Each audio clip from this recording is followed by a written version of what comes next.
Space Mobile Podcast. We just basically turn their phone and be seamless, regardless of where you are. We don't want the user even to know that it's connected by satellite. Listen, the opportunity that we have is very, very, very large.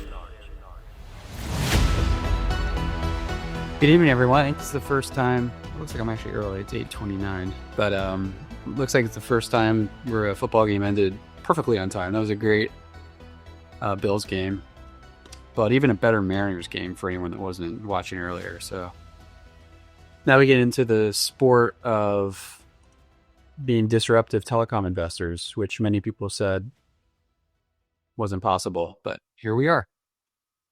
So we had a really fun week. What's nuts about it is that it wasn't really a surprise that this would happen, but it goes to show you how important operational execution is in its final certainty. And so the big news we'd lead off with this week is FM1 and FM2 having firm ship dates. And so FM1, which is Bluebird 6, is going to fly to India on an Antonov. That's pretty cool, on October 12th. And so this was really the event everyone was waiting for, the kickoff of the next gen program. And then, I think the thing that really caused the market to go, I think, berserk was that FM2, which is also Bluebird 7, is going to be shipping to Cape Canaveral in October. So what does that mean? Indian rockets don't launch in Cape Canaveral. Blue Origin does launch in Cape Canaveral, and ironically is launching a rocket at the end of October, but is almost undoubtedly not launching Bluebird 7. And so the only real takeaway from this tweet the company put out is that FM2 is going to be going on Falcon 9 probably in November. So all of a sudden, what people are seeing is that the debottlenecking of our satellite production has more or less concluded. I say more or less because, of course, they got the first two done, and then there's, a bunch of them that are in various stages of production. Once those get shaken out, and so hopefully those will just roll off the production line without a hitch. What we know is that as they were building these first next-gen satellites, it was quite difficult to engineer the control sat. But once you get it done, you can just pump them out. And so hopefully that's what's happening. And so then what we should then expect to have is start to get into the real launch cadence. And what I mean by real is actually Falcon 9's filled with 3 to 4 satellites, and Blue Origin launches filled with 6 to 8 satellites. This is when you start to have the scale launch program kick off. And we're now on the precipice of that. And that's what the market, in my view, was largely reacting to. Because what we have is a stock that is not forgotten anymore. It has a real market cap. It's trading huge amounts of volumes. I know I'm personally getting a lot of inbound calls from friends that work in funds and finance. That's my world. So people that work at real firms are now really being forced to look at this and calling me. And what's interesting, though, and they don't have the sort of malintent of expert consultants and things like that. But when they call, they are always asking, well, but what about SpaceX? So they're still in that early phase of their learning, which is fine, where the typical short sound bites are the things they sort of have to get their head around, but they are, and which is why they're calling me, because they're basically being forced to get up to speed on this thing because it's going up. Stock price weights the news, as I've said for many a year, but this operational execution is important. And so Kevin Mack would say that the stock market is efficient. It is, in some respects. And so let's take a Kevin Mack worldview that everything is priced in. And so on Monday, before this tweet, what was priced in? The potential for more uncertainty and the potential for runaway delays and increased slippage was what was priced in. Now, what's interesting is many of us had very, very high certainty levels that FM1 was complete and had cleared all the issues. We had alluded to that on last week's Spaces, and there's some ways you could have really increased your confidence level of that, and we did, and that's why a lot of us have really big positions.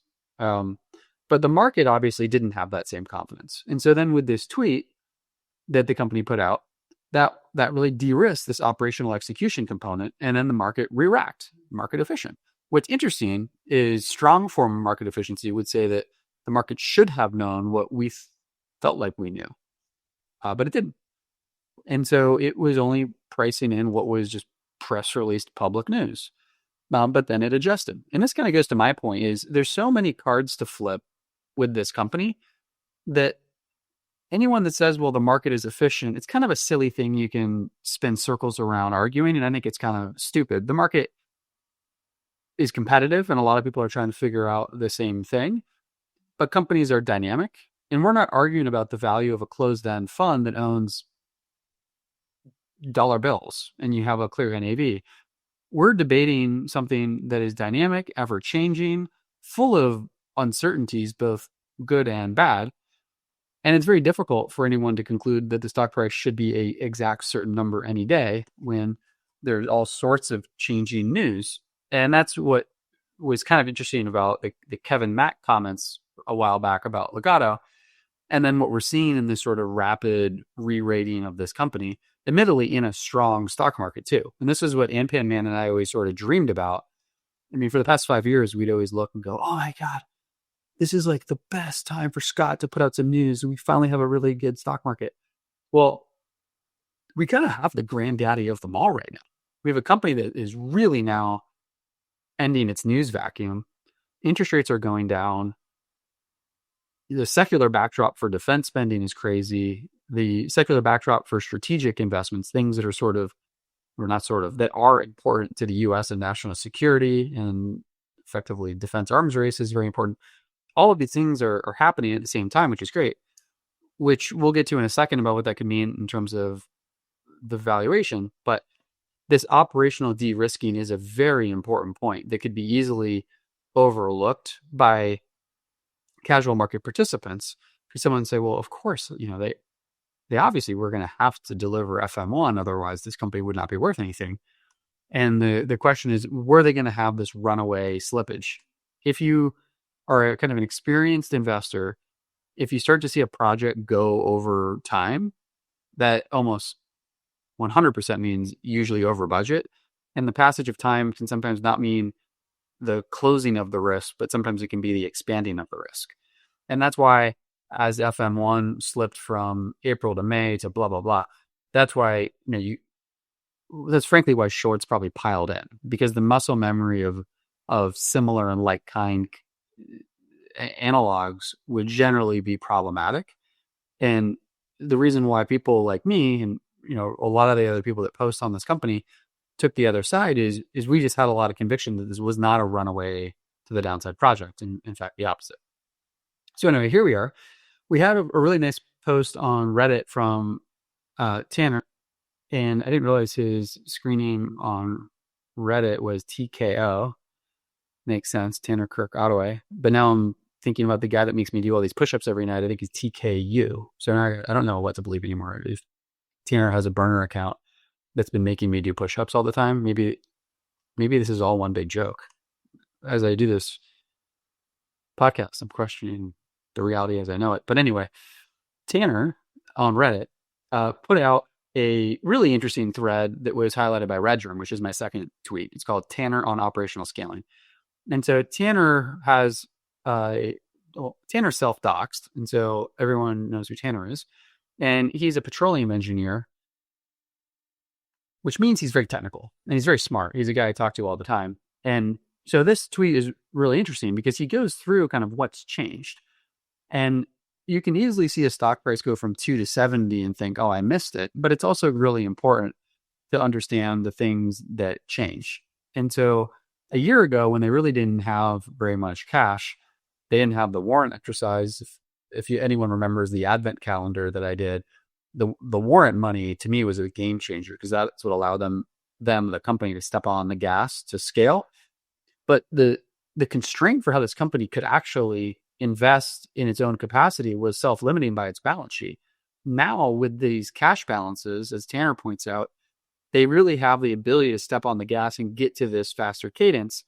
And a point that I had made, I'm sure at some point, was when people would cry about dilution, effectively the act of raising money, it was misguided. What you needed to look at is relative to the current stock price, is raising money accretive in that it helps facilitate MPV of future growth opportunities more than the slice of the company that you're giving away.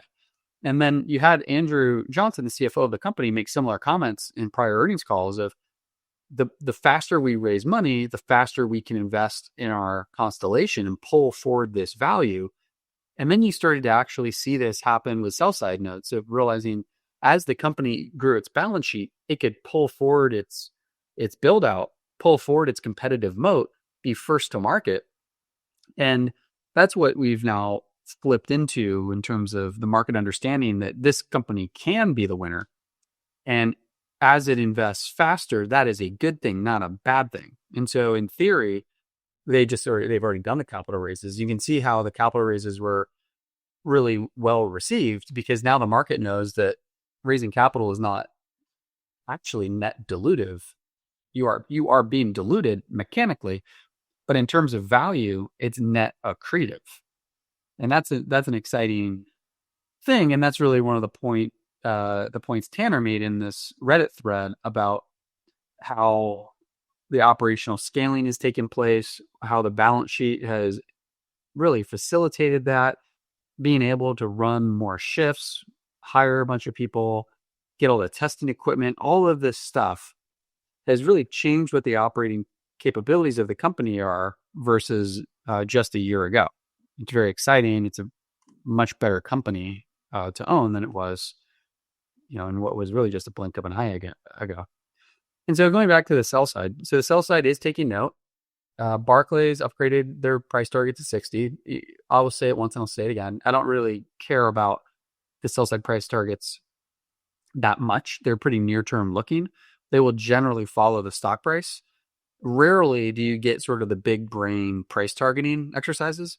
Ironically, Deutsche Bank was the one that came out and just sort of slapped us in the forehead. And it's like, oh yeah, it might be worth $600. Bye. What? This was when the stock was like $10. It's like, wait, hold on. Come again? And so it's one of the few instances where I think I've seen the sell side really kind of do the exercise that I do of really trying to squint and see the convergence between founder vision and financial reality.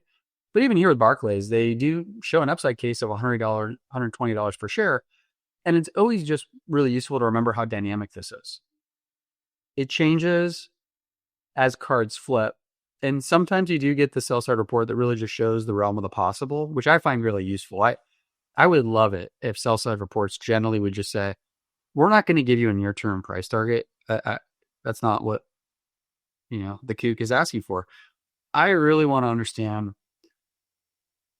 if everything goes according to the company's plan and you factor in some of the non-linear elements of what it means to be successful, what type of opportunity am I playing for?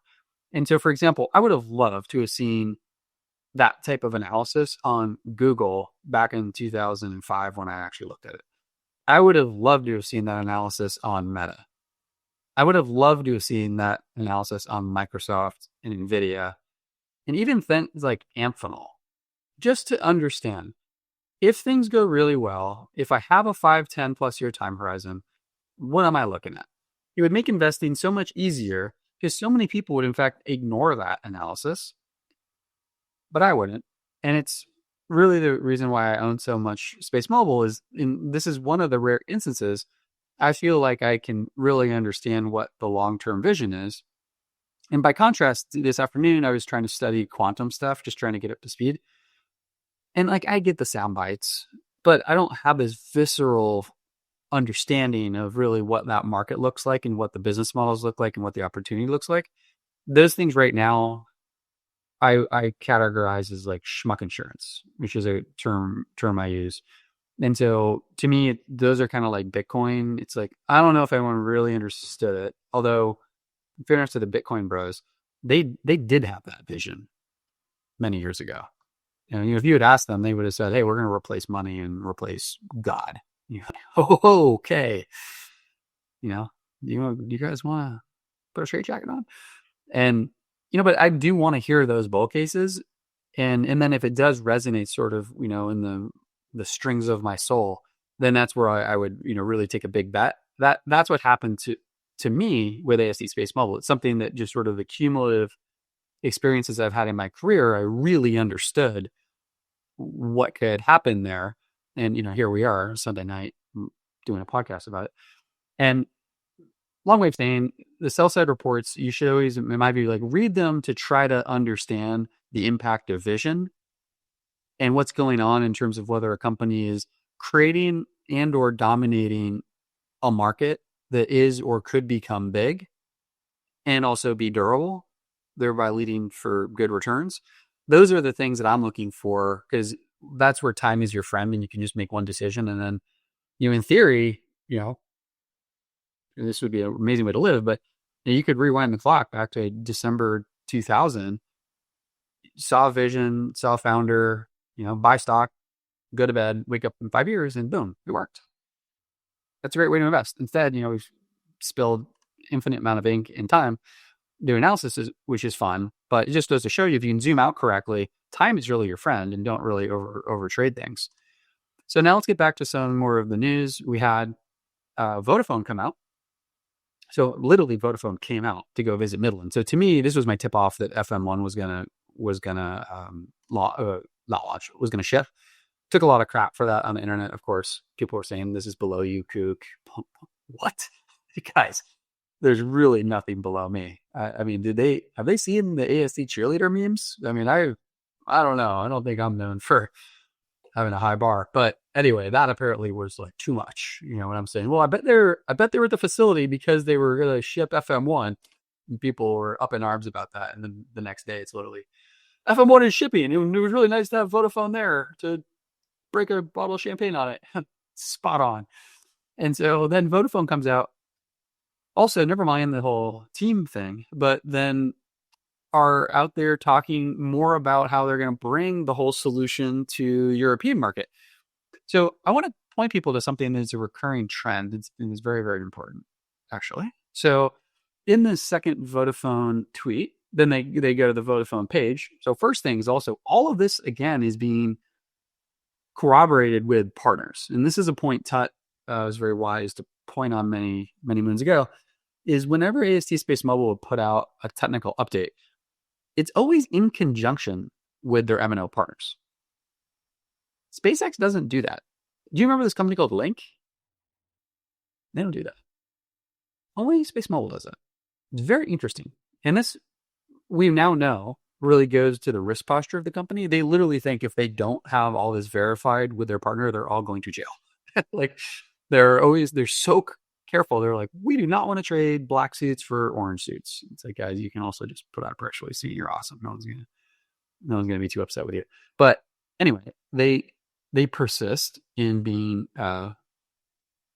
really credible by having the world's largest MNOs come out and back up everything they said. And so here you have the CTO of Vodafone explain why they partner with AST Space Mobile. Exciting, exciting, exciting. But what is also interesting, I'm looking for the exact quote, is the concept of data sovereignty. National sovereignty is going to be a very important trend and characteristic of the systems that are successful versus those that are not. To take a quick side trip on something I didn't tweet about, I'm working on refreshing the DD document. For anyone that's new to the name, the DD document is still actually pretty current. So even though I put it out basically a year and 5 months ago, there's obviously positive milestones and updates. But if you're trying to get your head around the investment, that document is still good.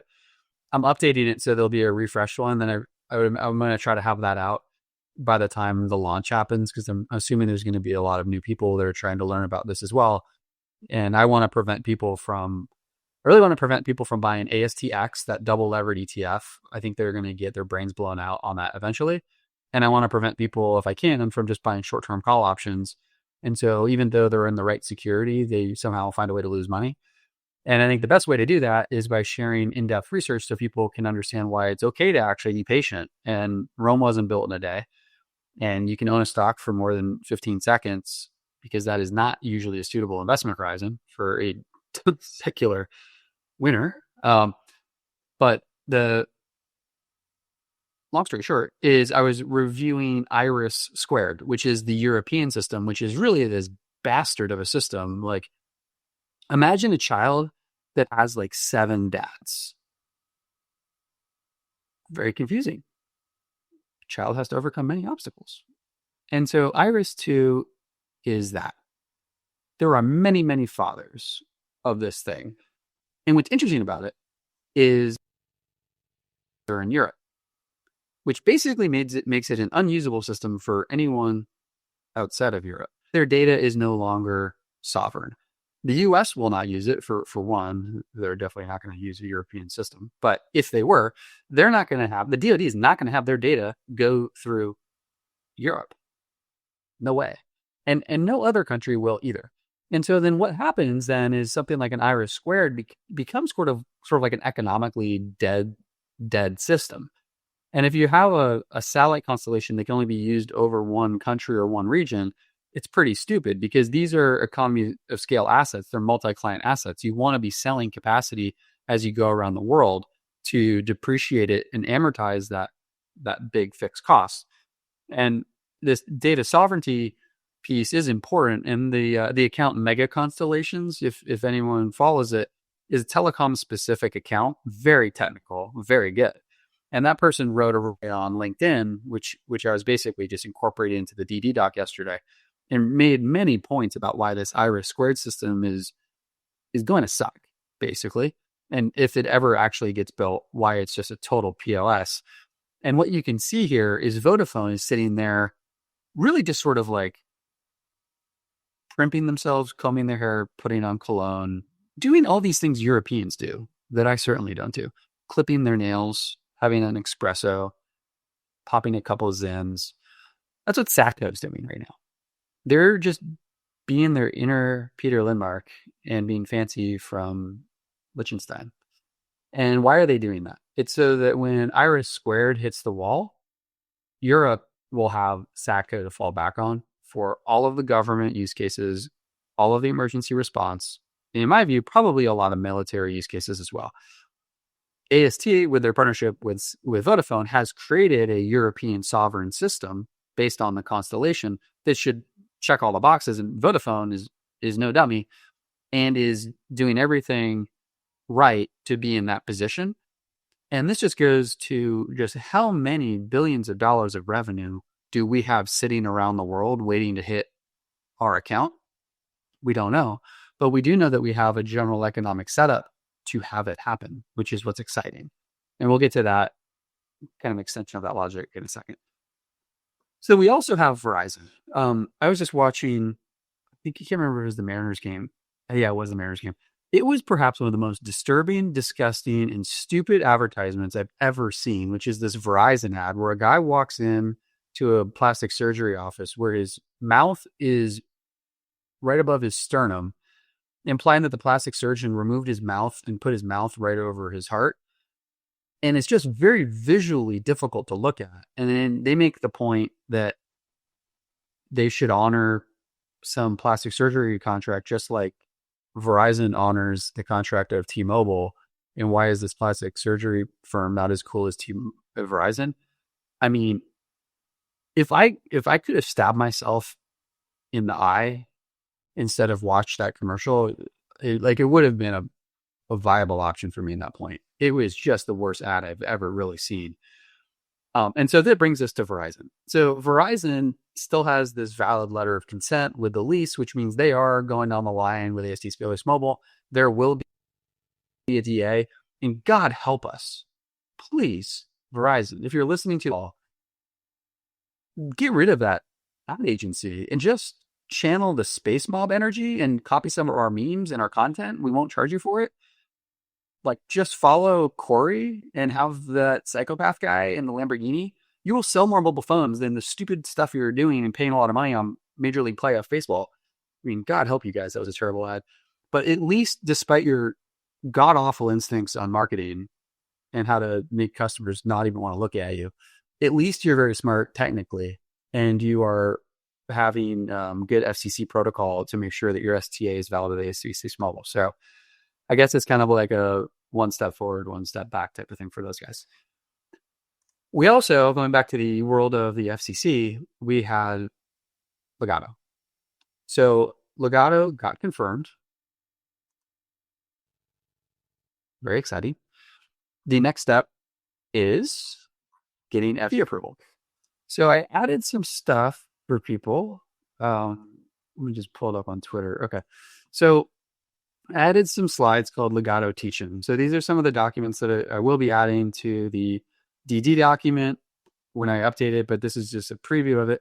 I think it's really important for people to understand the Legato deal and just take a couple minutes and try to read these slides just to absorb it if you can.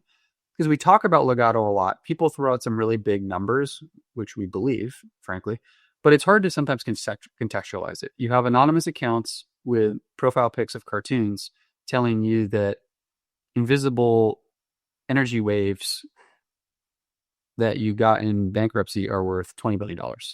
I can understand the basis of skepticism, but they are. And here's why. And so the refresh of this deal is all here. I'll just walk through slide one, just gives you basic backgrounds. January 6th, this was known to the world. Very exciting. I couldn't believe my luck. I had known Legato actually pretty well because a lot of my friends are distressed guys that do Spectrum, and they were all involved in Light Squared, which is the predecessor deal or predecessor name of Legato. This company goes way back when in my career. The next thing is just really an overview so people can understand, what is the deal? So it's a long-term lease, 80 years for 40 megahertz of spectrum in US and Canada, plus an extra 5 megahertz sliver. Now they get a free geo satellite. So it's super exciting. It's like, if you buy now, you get not one, but actually just one extra geo satellite for free, plus some ground station assets. Order now while supplies last. Only cheap price of 4.7 million penny warrants and $550 million and $80 million per year forever. And a rev share. Buy now. And honestly, buy now. It was a good deal. And very strategically important. And now we're at the point, there's some more background just for which bands there are. If anyone has really good insights into this spectrum, just always hit me up on DMs. I'll incorporate your comments if they're intelligible and intelligent. I'll put them into the DD doc and give you a citation or footnote if you want. But then also really understand the background of this. So this spectrum really is El Dorado or Shangri-La. People have known about it. They've heard about it. Many men have died trying to reach this destination, but all have believed in its promise. And so there came to be a view that this spectrum was just simply cursed. Anyone who had attempted to, get the treasure somehow turned to dust for one reason or another. But that history is exactly why the opportunity was available. So many companies have been burned trying to use this spectrum for one reason or another that it just was like kryptonite. And the only company that could really do it with it was AST Space Mobile, which is why this opportunity is so enormously value creative. And the background is plagued by a bunch of DoD disputes, which itself is very interesting. Basically, you're going to the car dealership to pick a car, and you have the Department of Defense sitting in the driver's seat, revving it, saying, "This is the one we want." Well, there you go. So we know that AST Space Mobile has grand ambitions for dual-use government and military work, things like Golden Dome, things like PNT, Position, Navigation, and Tracking, which is the backup GPS systems, all sort of timing applications, the transport layer for the proliferated warfighter, whatever it's called. A lot of stuff going on. What better proof point than the fact that the DoD views this spectrum as so important, they actually drafted laws to prevent anyone from really using it. And Inmarsat, I found very interesting. Inmarsat had previously had agreements, one in 2020 for $700 million with the Navy, one in 22, which was a $600 million deal with the military, another $1 billion deal with the Navy, another $400 million deal with the Army. I'd have to go back and tie this out to Inmarsat's actual numbers, which I have not done. But these numbers are jaw-dropping. And this is a reminder. This was for the use of the spectrum in narrowband sort of applications without the big bent pipe that AST Space Mobile can use. And in fact, I don't think Inmarsat was necessarily providing, well, they were probably providing narrowband services. But it shows you just the realm of the TAM here, which gets to be a really important part of the AST Space Mobile growth story. One thing that I wanted to add to this discussion that people maybe not have thought about is really the value that AST Space Mobile paid. So when we think about it, the relevant comparison we all have now is that SpaceX just paid $17 billion, really $19 billion for the EchoStar spectrum.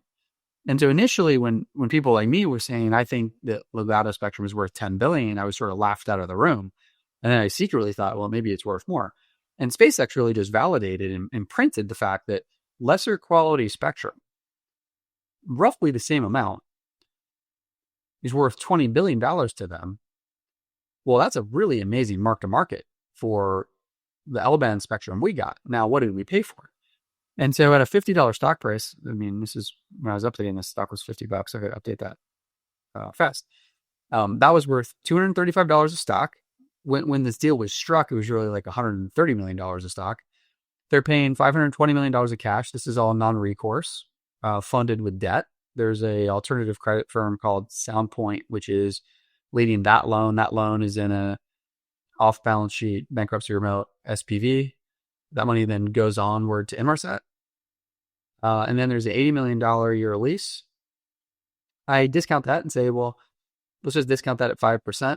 The present value of that lease payment is worth $1.5 billion. So when you add up everything, AST spent about $2.3 billion in present value for this spectrum. Then you add, or I add, the royalty. So we're all very optimistic about AST Space Mobile. So if you assume the company's going to do $5 billion at some point of revenue in North America, just making up a number, that annual royalty would be $250 million a year. Again, discount that forever. The PV of that royalty, which is consideration, paid in a way.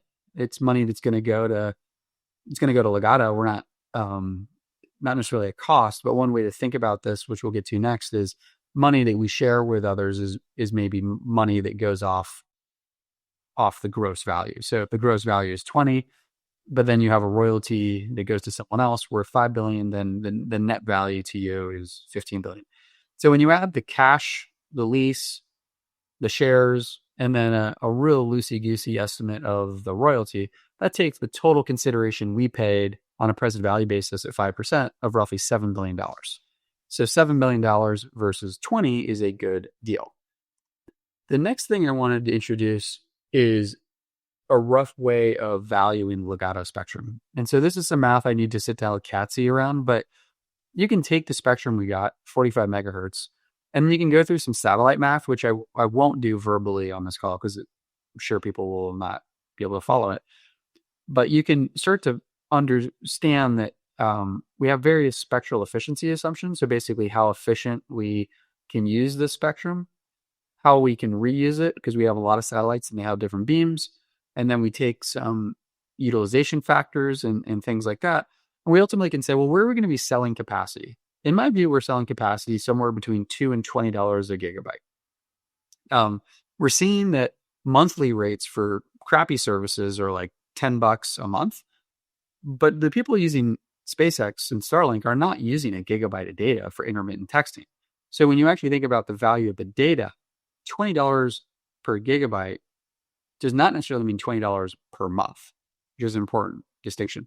But the punchline is you can start to bridge revenue capacity against the Ligado spectrum of somewhere between $1.5 billion and $30 billion gross per month. So the difference between $2 per gigabyte and $20 per gigabyte, 2 bits per hertz versus 4 bits per hertz. You can see these assumptions in the tweet. You get a very wide range, of course, but it ends up being very interesting. And I think this is the first time I've seen anyone try to put a number on the value. And then what I do is I say, well, what does this actually equate to in terms of value per hertz, in revenue per revenue per megahertz? And then I compare that to AT&T in terms of their annual dollar revenue per megahertz, which is roughly $250 billion a year of revenue per megahertz of spectrum, and Verizon, which is roughly $250 million, and then Verizon is $300 million per megahertz. And then I check that in terms of what my assumption ties out to, and that ties out to these big numbers of, roughly $15 billion a year gross for AST Space Mobile just on the North American Legato spectrum. And that's where we can start to form the idea of, well, what's this company's revenue capacity going to be, which is a really important thing to have in the back of your mind. So where we started off with this conversation is the sell side being able to zoom out and really see what the future might hold if things go well. Now, no one's going to be putting out a $15 billion per year revenue estimate on the Legato spectrum alone. You truly would look like a kook. However, you can do that math to see the realm of the possible. Just like you could have done some math to figure out what the search market opportunity was for Google in 2005. You could have done the ARPU math for Facebook in 2007. You could have done those things. You would have looked ridiculous.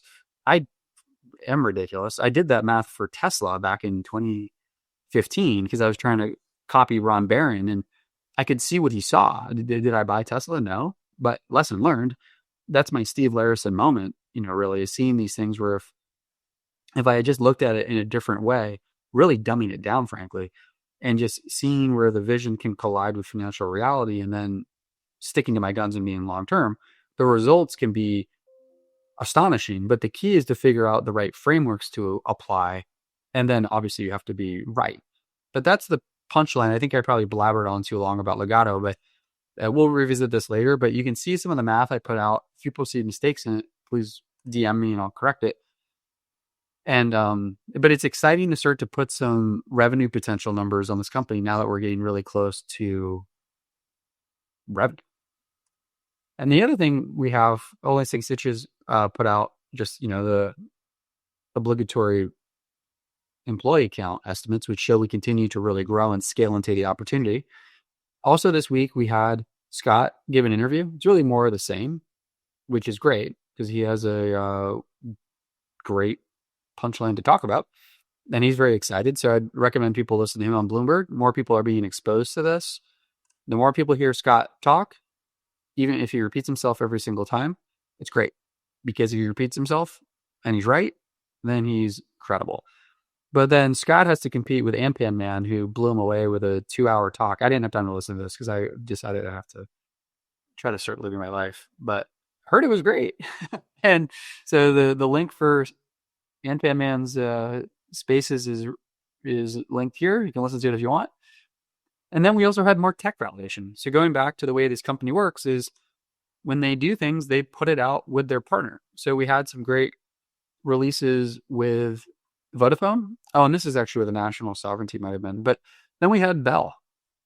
So Bell Canada came out saying that they, similar to AT&T and Verizon, had achieved Canada's first ever space-based 4G voice over LTE voice call, which is an accomplishment. And so, again, this is where the use of an MNO's sovereign gateway infrastructure comes in. And this is different from an experimental satellite to phone test when you're using a specialized modem or narrowband protocols, which is really what SpaceX is doing a lot of. Doing voice over LTE is fully packetized, low latency calls. They're using Bell. They're demonstrating sustained broadband throughput. They're integrating to the existing telecom backbones. They're using 3GPP protocols. And they're just proving that they can do this without modification on the MNO's core. No tricks. These press releases, I believe, are very important to partners. We see them and we go, yeah, of course, we know it works. But I think these press releases are very important for partners. And then we also, going back to the tech that allows this to be possible, Only 6 Inches was also nice enough to share some excerpts from an expert, not an expert consultant, a actual former employee. And so I listened to this entire interview as a whole. I found it very interesting because it's a person that was early at the company and really knows it through and through. So I highly recommend to read what was shared in its entirety. But what I actually took away from this was really interesting observation that is obvious. Just to hear it is important. Is when you're inventing something that was perceived as impossible, the ability to then leave a bunch of patent landmines behind you is very high. There's wide breadth for you to just patent everything because no one else has really been trying to solve those problems. Because there's a first to all of this, there is a lot to invent and therefore a lot to patent. Very, very valuable down the line. And so what I do know for sure is AST SpaceMobile is a very litigious IP owner. The first time I met Abel, this was the first thing he was talking about, is his plan to enforce and protect and litigate his patents. Top of mind. And so these guys have tried to close the door behind them on the IP. I think there's many other moats here. But what I liken it to is, this might seem like a crazy analog, but the Aura ring. And so Aura was really first to come out with a wearable in the ring form, which had a lot of other problems to solve in terms of like how you make a battery work on a ring and things like that. And they've been extremely litigious too. And so anyone that tries to put out a ring product, they get sued by Aura. And there's a lot of differences, I think, between the relative IP, needless to say, a handheld ring versus the world's largest flying football field satellite array. But the learnings and the lessons from both are the same. And I think it's going to be very fascinating just to see the challenges people have, really SpaceX, of trying to have similar technology down the line when so many of the initial inventions were done and solved by AST SpaceMobile, and what that really means for someone trying to be a fast follower. So then we have Facebook. So Vodafone put out and said that in their, I think it's in Malaga. Yeah, Malaga. They have this lab they've set up in partnership with AST SpaceMobile as part of SATCO. And one of the first projects will involve a collaborative effort with Meta. This initiative seeks to optimize and ensure the high quality of WhatsApp audio and video calls once the services are launched, guaranteeing excellent communications across hybrid space and terrestrial networks. Yeah, of course.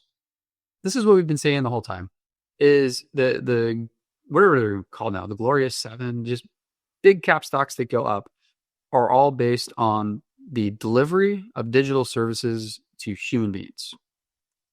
They all ultimately have to run through MNOs. That's the critical path.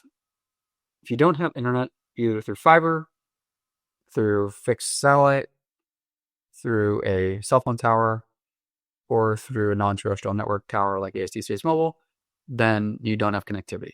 So my theory the whole time has been that AST SpaceMobile is truly one of the world's most strategic assets. And it should be no surprise. Well, we have Google as an investor. Now we're finding out that Meta is working on it. I think that Amazon has already showed their hand. They're coming out with Kuiper, and I think they might potentially partner with SpaceMobile. All of these companies really need to have a relationship with SpaceMobile because it is what solves, first of all, a backup system so that everything is always connected, even when the terrestrial systems fail, which they do enough, and to cover the dead spots. And as we look to have more systems that are running autonomously, which are going through areas with dead spots, this system allows you to have positive control the whole time, which I'd never really thought about, but is a very important attribute. So it's nice to see that we're once again showing that we're strategically important. We're having some of the world's largest companies start to experiment and work with us to support their own critical really franchise assets. WhatsApp, for example, clearly WhatsApp is a great candidate for this. You want to have this working really well with Space Mobile because a lot of WhatsApp customers are in developing countries. Makes sense. And then it's also important just to realize just how broad Space Mobile is applicable. And so just in that interview with Scott, with Bloomberg, he said that this will be used inside a plane. Well, adios, go. Your business just was rendered potentially useless. And I get that question a lot is, do you have to have line of sight for this? Do you have to be out in the field? Will this work through walls? Well, that's the benefit here of the low band spectrum we're using is it propagates really well through walls. It's the good stuff. And we know that Space Mobile has talked many times about being used on planes, boats, cars, trains, buildings, wherever. So it's going to just start to rip apart the TAMs of all these little point solutions that previously had solved some of these problems and gobble that up. Individually, a lot of those markets are worth a lot.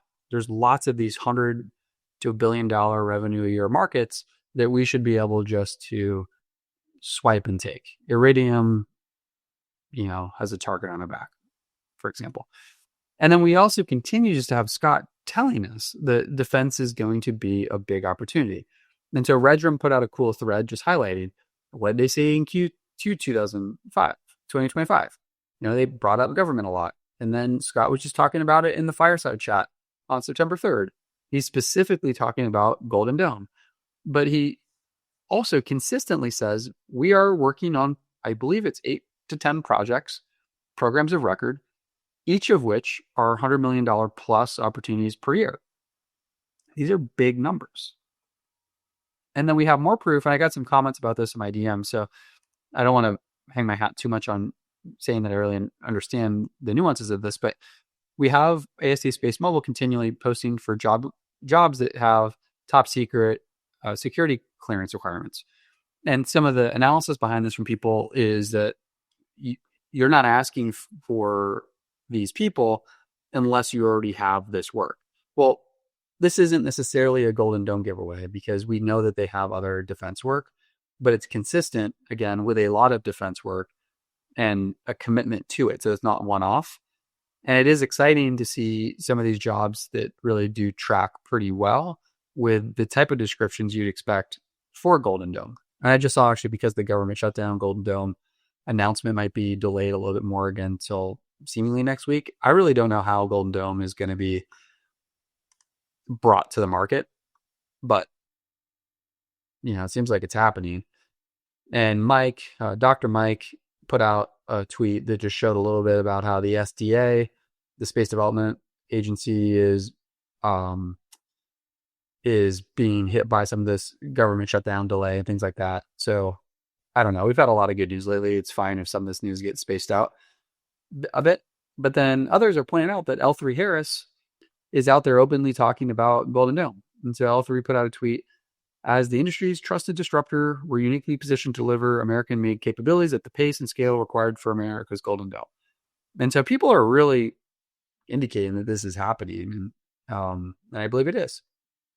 So then we get to, really this question. Stock goes up a lot. And I know I have a lot of people ask me, well, did you sell? What do you think it's worth? I remember when the stock was $20, people call me like, well, you can't possibly like it as much now as you did when it was $5. Stock is $20. It's gone up a lot. And I was like, oh, I don't know. Yeah, obviously with the same set of facts, it's better at a lower price, but the facts change and they get better. And it de-risks. And so it's also less risky than it was. Frankly, this stock is now a less risky enterprise. Whether it's a less risky investment is a more dangerous statement that I will not make. But it's a less risky company now than at any other previous moment. And now whether I think it's a good investment still. I think it is going much, much higher. And over time, you want to see what a Bell's going to do. I was thinking about this today when I was walking back. When you start to think, well, what if they lob in, ton more spectrum around the world because they're the only real buyer of it and can gobble up, this global spectrum monopoly that only they can really monetize, and they have all the MNOs wrapped up who are addicted to them because then the MNOs get access to spectrum without having to spend $20 billion on it. What could happen here in terms of what this is worth? And I don't know the answer to it, but it is a big number.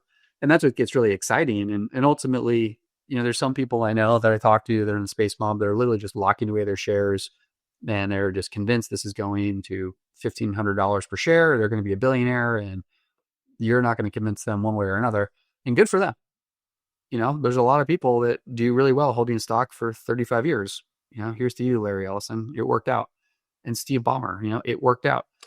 And great. But in the meantime, the rest of us have to do math and try to figure out what we want to do. And it's just going back to the Deutsche Bank type of analysis. It shows, some further out estimates of what they think the free cash flow could be. And so they think that we're going to be able to hit these, multiple $billion free cash flow type estimates. It's been pushed out in terms of the timing, which of course we know stock has experienced delays. But, now we're getting to a point where we're right there at the ramp, and we might have a company doing, $1-2 billion of cash flow pretty, in the investable time horizon, which is exciting. And so then what multiple is that going to trade at? Well, I don't know. And that's where we start to look at the Palantir examples of why does Palantir trade at 100 times revenue? It's a mystery. Obviously the conclusion in the market is that its revenue is going to grow a lot and that they will not get displaced. So there's just a lot of, maybe it's a meme stock, but the market is telling you that there is a lot of conviction and visibility that revenue number is going to grow quite a lot. And I think that type of conviction will likely be present with Space Mobile as well, where when we very quickly turn on $1 billion of revenue, the stock market will go, well, yeah, now we're going to go to $10 billion of revenue. And then you start to argue over the multiple, because at some point when there's no more growth, and I don't know why that would be the case, but in theory, when there's no more growth, something's going to trade like AT&T trades. It's going to trade at a yield, and so trade at, 15 times cash flow or something like that. You just don't know what that terminal cash flow number is. That's the art of this. And, I've tried to put some numbers around the Legato spectrum, for example, to help. And that's the type of math we're going to have to do over the next couple of years as we get more information. But then when you just think about, the lessons learned, I just reposted this exchange, which I remember vividly, from Steve Larison. He's one of the original Space Mod people that, for people that don't know, he very sadly passed away from natural causes 2 years ago now. But he was a software engineer, a very smart guy, had educated me a lot about AI and NVIDIA and things like that. Spoke to him about a lot of things outside of Space Mobile and got to be friends with him. And he would always share his story about really being totally on top of Amazon back in 2001 and day trading it. Like, I know, a lot of people will do that, thinking, well, we're going to scalp some stuff, and I'm a quote unquote swing trader, like a stupid child going to a swing set. I mean, I hear a swing trader, everyone's like, it sounds cool. Then you sound like a kid going to a swing set. But he did that, and then, Amazon got away from him. And, if he had, forget the math he had, but he would have been worth hundreds of millions of dollars if he just held his Amazon stock. And he was adamant that he was never going to have that happen to him again, and was locked in on ASD Space Mobile to see it through. And it's just always good to take a step back. And I just will remind people, if you can see the intersection between a founder's vision and a financial reality and be right, which is the important second component of that, and you don't see a cycle that will take you out, or you don't see a secular disruption that will take you out, then in my experience, the general answer with these things is just chill out, own stuff, go live your life, and let compounding work. The hard part is knowing if you're right and correctly seeing a high magnitude founder vision that intersects with a high conviction financial reality. If that were easy, everyone would do it. It's not easy, but it sure looks like it could happen here. And that's where we go into this is very hard to value. And so we have a tweet from Alex from Babylon, and he just put out some reasons why he's exciting. and just, talks about the sales model. It is exciting to have what's called a go-to-market, where you can effectively instantly reach 3 billion customers without CAC, customer acquisition cost, because you have these partnerships. It is exciting when you have a technical lead on the boogeyman, SpaceX, of years potentially, and then of unknown patent difficulty to copy you, but certainly not easy. It is exciting when at worst you have what looks like a duopoly. It is exciting as we get more de-risked, especially with FM1 and FM2 shipping. It is exciting when Brendan Carr basically rewrites the regulatory rules for you. It's exciting when you get 45 megahertz of spectrum for really nothing. There's a lot of really neat things happening here. And now we're starting to see really some of the fruits of our labor coming. And so then also this week, just to show you how important this company is becoming, it's really no longer on the fringe. Jennifer Manner, who's our spectrum guru from EchoStar, she's joined the 3GPP consortium. So she's right there at the high table helping to write the future protocols of the open standards that everyone uses. This, I think, is far more important than a layman would really understand. And this is really an acceptance to, the adult table. And so she's going to be a board member of the US ITU Association. She's very accomplished. She's a thought leader in the industry for spectrum, a crucial executive at AST Space Mobile as we navigate very complex spectrum issues all over the world. And now we have, full front seat to everything. We're also just seeing little things clean up. Back in the day, and this, just tells you where we were. People would freak out when there were these like random ambulance chasers filing lawsuits of class actions. These things are dismissed. I want to see someone sue AST management now for having the stock be one of the best performing stocks in America. Yeah, case dismissed. And then the Space Mob is really starting to correct misinformation. I thought it was awesome how we were able to community note the Starlink VP of engineering when he put out a totally false statement around them being first, and we got community noted to correct that, so that the world could see, there are a lot of people that follow SpaceX posts, and now have a community note that says, well, actually, AST Space Mobile did that. Hopefully, there's some conversion rate of people that'll go, I wonder what AST Space Mobile is. I'm going to look into that. But of course, we got censored, and Elon took away the community note, or we just got brigaded by all the SpaceX bros. But one way or another, we're trying to shed light on all that is good. And then the last thing we have is just a really cool video from Chris. Yep. Chris put out a really cool video he has from time to time just to get people, kind of in a celebratory mood. And there was a lot to celebrate with the stock price performance. And, just be careful out there.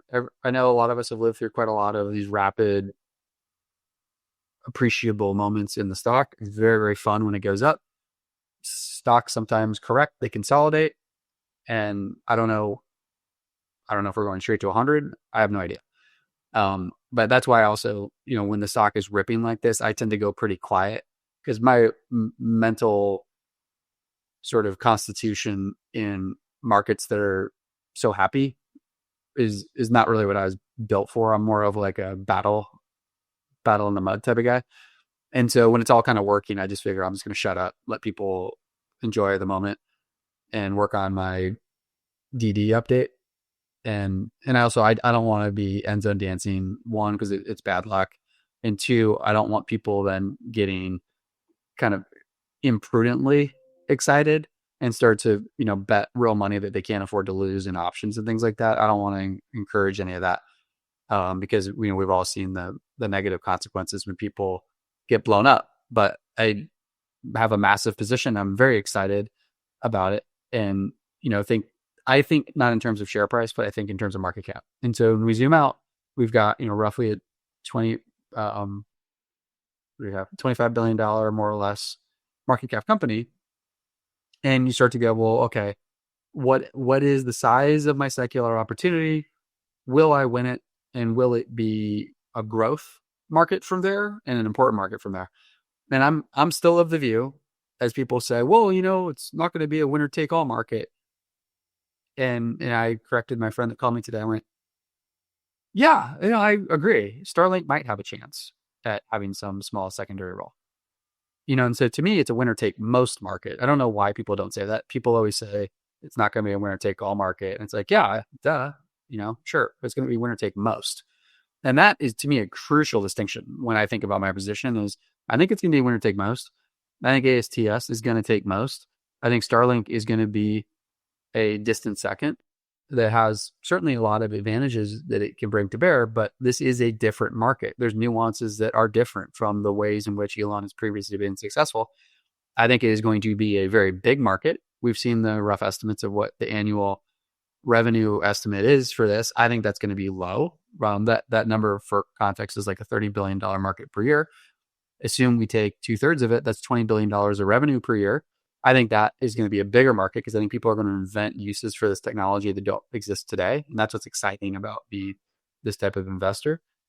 And so then you go, well, what's that worth? People throw out these like 90% EBITDA margins. I don't know. There's going to be costs. This company is going to want to be spending R&D and having people and things like that. We'll see where the margins really stack out. I guess it's theoretically possible because the way the accounting works is a 90% EBITDA margin is already taking into account the revenue shares that they have. So it really, you can kind of say why it actually is 90% margin, but ultimately the company isn't sort of violating the laws of nature. There's really a way it can all make sense. Then you get these big numbers. And is that going to be worth 10 times revenue? Sure. Why not? And that's $500 per share. So that gives you a really nice, return profile from here, which is nice to have. You always want someone that's buying the stock at the all-time high price. You want them to make money. And I hope that they will, and I think that they will. So I'll end here. Thanks, everyone, for joining me. We have, God knows what this company is going to announce next. I mean, they seem to be really on a roll, but we have next week, we will have FM1 get on an airplane. And that will be really exciting for a lot of us. And then followed shortly thereafter, we're going to have FM2 get on a truck. And at this point, I almost want to volunteer to like escort it just to make sure, just kind of lead the way in like a safe car, like a Volvo or something. So if something gets in our way, at least we can, convincingly take out an obstacle and know the Volvo will survive. So Belle, if you're listening to this and you need like a caravan of people that rent Volvos to clear the way for you, consider us down to get you to the Cape. So some good news there, and maybe some Golden in the Dome updates, but my hopes, frankly, are not that high. I think that might just take a little bit of time to percolate. So have a great weekend, everyone, or a great rest of your week, and we will reconvene next week. I'm going to be camping again next week, so I'll be rolling into this pretty tired, but I will be here in some way, shape, or form. Talk to everyone soon. Let's go.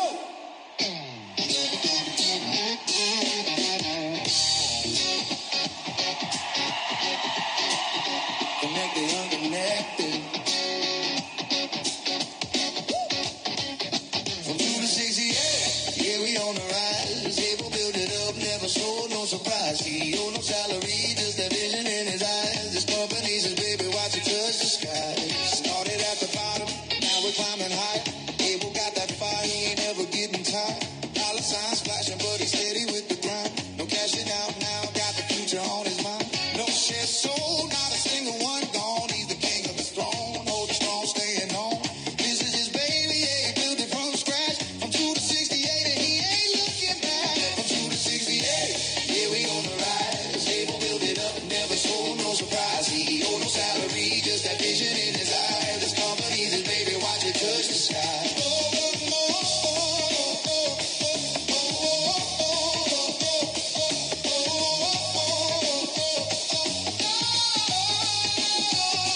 Bluebirds in the sky, largest hats in LEO. Beam steering tech got the world in control. Cable got the vision, they flying high and wide. Steering no beams, covering nations worldwide. Power in order, can't nobody compete with the bluebirds up there. Yeah, they can't be beat. He's taking it further. Satellites align with those birds in the sky. Our future's redefined.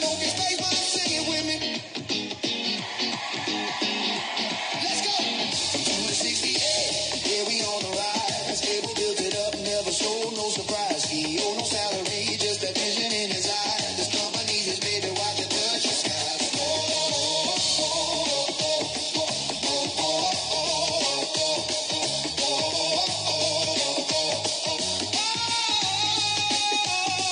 More than just the money, it's about changing the game. Leaving the world better, that's the reason he came. Bringing people closer, connecting the globe with the bluebirds flying, the vision unfolds. Building up tomorrow like no one did before. Every move Abel makes is to open new doors. Legacy in the stars, written bold and clear. He's changing the world, that's the mission right here from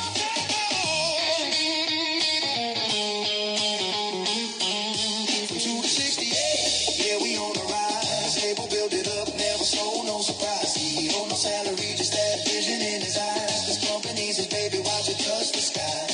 Abel's got the passion, you can feel it in his soul. He's the kind of man you wanna trust, let your money roll. Invest in his drive, he's here to make a change. Not just building wealth, but reworking the game. He's taking a risk, never settling for less. Going all in, he's on a mission for success. Watch him break the mold, making history again. A leader like Abel left where you should stand. One more time, spaceman. Come on, I wanna hear you, let's go. From 2 to 68, yeah, we on the rise. Abel built it up, never sold, no surprise. CEO, no salary, just a vision in his eyes. This company's his baby, watch it touch the sky.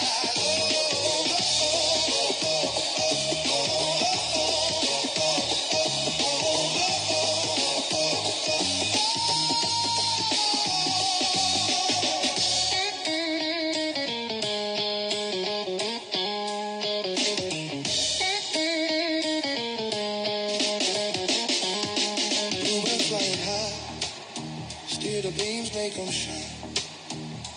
Largest in the game, satellites redefined. Abel's changing the world, future on his mind. Leaving it better, one satellite at a time. Let's go, Space Mob! We fucking unfurling. Time to connect the unconnected. Let's fucking go!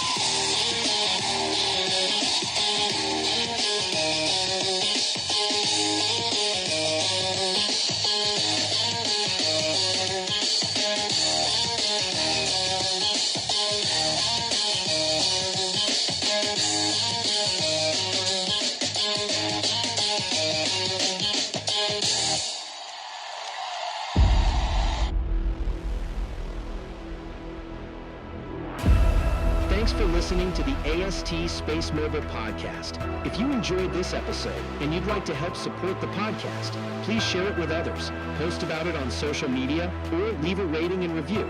To catch all the latest news about AST Space Mobile, make sure to subscribe. Thanks again, and I'll see you next time.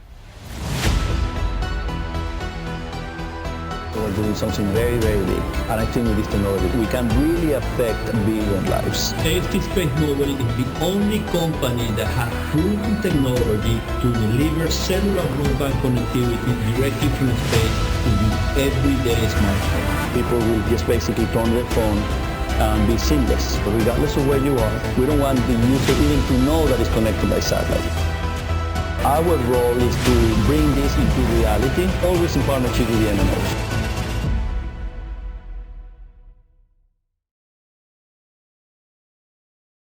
Listen.